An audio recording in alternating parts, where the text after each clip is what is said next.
Bismillahirrahmanirrahim. Assalamualaikum warahmatullahi wabarakatuh. Alhamdulillahirabbil alamin. Bersyukur kita kepada Allah atas nikmat yang Allah berikan kepada kita semua sehingga kita bisa melaksanakan aktivitas kita di bulan suci Ramadan ini. Selanjutnya salat serta salam tidak lupa pula kita hadiahkan buat Nabi junjungan alam, yakni Nabi besar Muhammad sallallahu alaihi wasallam dengan melafazkan Allahumma salli ala sayyidina Muhammad wa ala ali sayyidina Muhammad. Assalamu alayka ya Rasulullah, assalamu alayka ya Habibullah. Teman-teman yang dimuliakan Allah Subhanahu wa taala, alhamdulillah pada hari ini kita telah memasuki puasa yang ke-24 di bulan suci Ramadan. Artinya apa? Artinya 23 hari telah kita lewati berpuasa di bulan suci Ramadan. Kita berharap pada Allah Subhanahu wa taala semoga puasa kita yang telah kita lewati diterima oleh Allah Subhanahu wa taala. Amin amin ya rabbal alamin. Dan tentunya kita telah memasuki 10 terakhir di bulan suci Ramadan. Teman-teman yang dimuliakan Allah Subhanahu wa taala. Maka apa yang dilakukan oleh Rasulullah sallallahu alaihi wasallam di 10 terakhir di bulan suci Ramadan? Berdasarkan dari hadis yang diriwayatkan oleh Aisyah radhiyallahu anha mengatakan bahwasanya Rasulullah sallallahu alaihi wasallam di 10 terakhir bulan suci Ramadan ia meningkatkan kesungguhannya beribadah kepada Allah Subhanahu wa taala dibandingkan hari-hari sebelumnya. Teman-teman yang dimuliakan Allah Subhanahu wa taala. Maka apa yang dilakukan Rasulullah? Yang pertama adalah Rasulullah sallallahu alaihi wasallam membersihkan diri, kemudian memakai pakaian terbaik dan memakai wangi-wangian. Ini dengan harapan Rasulullah ingin mendapatkan malam Lailatul Qadar. Teman-teman yang dimuliakan Allah Subhanahu wa taala, maka apa malam Lailatul Qadar tersebut? Yaitu malam yang lebih baik daripada 1000 bulan. Kalau kita hitung adalah 83 tahun di sisi Allah Subhanahu wa taala. Maka kalaulah kita mendapatkan malam Lailatul Qadar, maka pahala di sisi Allah Subhanahu wa taala sama dengan 83 tahun kita hidup di dunia ini. Umat Nabi Muhammad rata-rata usianya hanya 60 sampai 65 tahun. Maka kalau kita mendapatkan malam Lailatul Qadar, maka alangkah bahagianya kita mendapatkan pahala yang sangat besar di sisi Allah Subhanahu wa taala. Maka 10 terakhir bulan suci Ramadan ini yang dilakukan Rasulullah adalah membersihkan diri, kemudian memakai wangi-wangian, kemudian memakai pakaian terbaik untuk menghadap kepada Allah Subhanahu wa taala, untuk beribadah kepada Allah Subhanahu wa taala.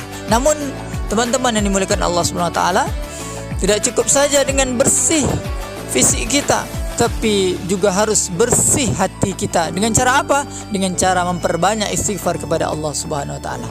Kemudian apa yang lagi yang dilakukan oleh Rasulullah di 10 terakhir bulan suci Ramadan?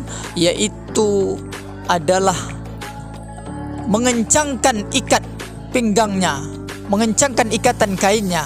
Ini menunjukkan bahwasanya Rasulullah ingin kesungguhan ibadahnya kepada Allah SWT. Dia menghindarkan dari tempat tidur, kemudian juga menghindarkan menggauli istrinya. Teman-teman yang dimuliakan Allah SWT. Kemudian apa lagi yang dilakukan Rasulullah di 10 terakhir bulan suci Ramadan? Yaitu Rasulullah sallallahu alaihi wasallam beriktikaf di masjid. Iktikaf artinya adalah berdiam diri. Berdiam diri maksud di sini adalah diisi dengan membaca Al-Qur'an, berzikir, beristighfar dan lain sebagainya. Kemudian apa lagi yang dilakukan Rasulullah di 10 terakhir bulan suci Ramadan?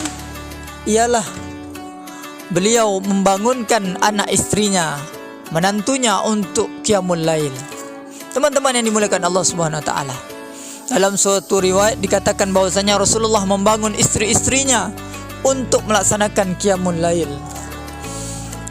Di dalam hadis katakan Rasulullah membangunkan istrinya di malam 23, 25, 27 dan terkhusus di malam 29. Dan diriwayatkan di hadis lainnya mengatakan bahwasanya Rasulullah pernah membangunkan Ali bin Abi Thalib dan Siti Fatimah.